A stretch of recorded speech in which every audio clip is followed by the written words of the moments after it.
कांता बहन की दो बहुएं थीं, बड़ी कल्पना और छोटी प्रिया। कल्पना का जैसा नाम वैसा ही काम। सारा दिन कल्पनाओं में रहती, ना कोई काम करती ना कोई धाम। अरे कल्पना बहू, जरा अच्छी सी चटनी पीस दे, आज कुछ मजेदार खाने का मन है। पेट में जलन हो जाएगी माँ जी बुढ़ापे में, और वैसे भी मेरा काम करने का वक्त शाम का है, आप प्रिया को ही बोल दो। इतना कहकर कल्पना वहां से चली जाती है। कांता कल्पना के ऐसे रवैये से काफी परेशान रहती हैं। मैं बना देती हूँ माँ चटनी, ऐसा बोलकर प्रिया माँ को चटनी बनाकर प्लेट में खाने को देती है कि तभी वहां कल्पना आ जाती है। अरे वाह चटनी, जरा चक्कर तो देखूं, बड़े दिन हो गए। अरे नहीं बहू, तू तो रहने ही दे चटनी खाना, पेट में जलन हो जाएगी।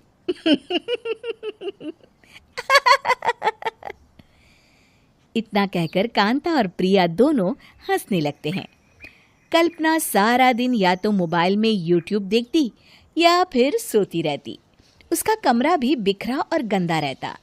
एक दिन कल्पना का पति अशोक उससे कहता है, अरे कल्पना, जानवर भी उस जगह को साफ कर लेता है जहां वो बैठता है, तुम तो इंसान हो, कैसे इतने गंदे कमरे में रह लेती हो? देखो सारा सामान यहाँ वहां बिखरा पड़ा है।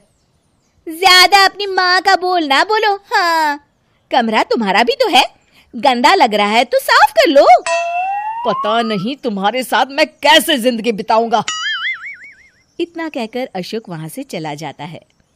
कल्पना बस खाना खाने कमरे से बाहर आती और फिर से कमरे में चली जाती। इससे कांता बहन काफी परेशान रहती। एक दिन प्रिया कांता से कहती है, माँ, मैं सारा दिन काम करके थक जाती हूँ, आप कल्पना दीदी से कहिए ना कि सुबह और शाम का काम बांट ले, मैं तो अब सिर्फ एक वक्त का ही काम करूँगी। हाँ। अरे तू वो भी ना करना, एक बहू तो कामचोर थी ही, दूसरी भी आ गई काम ना करने के बहाने लेकर। तभी वहां प्रिया का पति रमेश आ जाता है।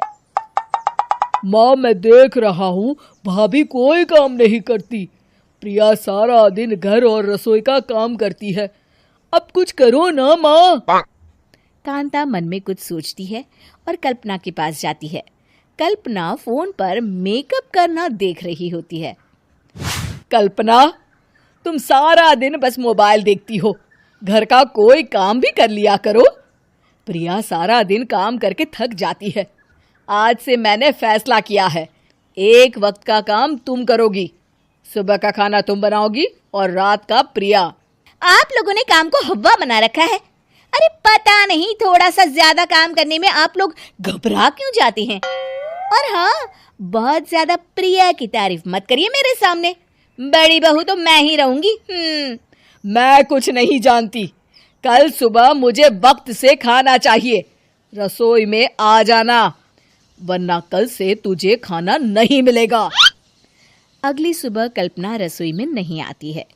वो देर से सोकर उठती है और बाहर आकर कहती है, अरे भूख लगी है, आज खाने में क्या है? इतनी देर हो गई, आज किसी ने मुझे उठाया भी नहीं, पता नहीं कहाँ है सब। कल्पना को घर में कोई नहीं दिखता। वो रसोई की तरफ जाती है जहाँ बड़ा सा ताला लगा होता है। अरे रसोई में ताला!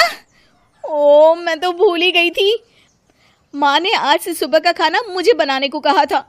हे भगवान, इतने लोगों का खाना बनाना क्या आसान है? तभी घर के सारे सदस्य बाहर से वापस आते हैं। वाह माँ जी, मजा आ गया छोले भटूरे खाकर। मेरे मुंह में तो अभी भी स्वाद आ रहा है।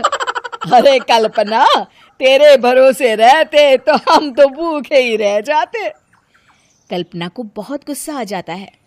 अब बहुत हो गया, आज से मैं अपनी रसोई अलग कर रही हूँ, मैं अपना खाना खुद बना लिया करूंगी।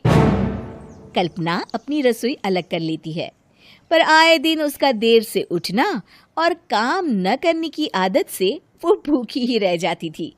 उसी के सामने घर के लोग अच्छे अच्छे पकवान खाते और कामचोर कल्पना को जैसे तैसे ही खाना बनाकर खाना पड़ता। पर एक दिन तो हद ही हो गई। माँ, दीदी आज सुबह से कमरे से बाहर नहीं निकली, हमें जाकर देखना चाहिए। सो रही होगी कामचोर कहीं की, पर तुम कहती हो तो चलो देख लेते हैं उसे। कल्पना कमरे में पेट पकड़कर बैठी होती है। हाय मेरा दर्द पेट दर्द के मारे मर रही हूं मैं।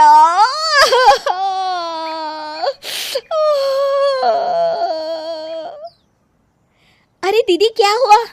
पेट में दर्द क्यों हो रहा है? डॉक्टर को दिखाया आपने? माँ। कल्पना खड़ी होती है और माँ जी के पास आती है। मुझे माफ कर दीजिए, अब से मैं सारे काम में मदद करूंगी, कभी आलस और काम चोरी नहीं करूंगी। हाँ हाँ वो तो ठीक है, लेकिन अचानक क्या हो गया जो तू काम करने को तैयार हो गई? कामचोर कल्पना। माँ, लगातार बासी और उल्टा पुल्टा खाना खाने के कारण मेरे पेट में इन्फेक्शन हो गया है। काम न करना पड़े इसलिए मैं 2 दिन का खाना एक दिन ही बना लेती थी। बासी और खराब खाना खाने के कारण लेने के देने पड़ गए। पेट में दर्द हो रहा है। चलो अच्छा हुआ, देर आए दुरुस्त आए।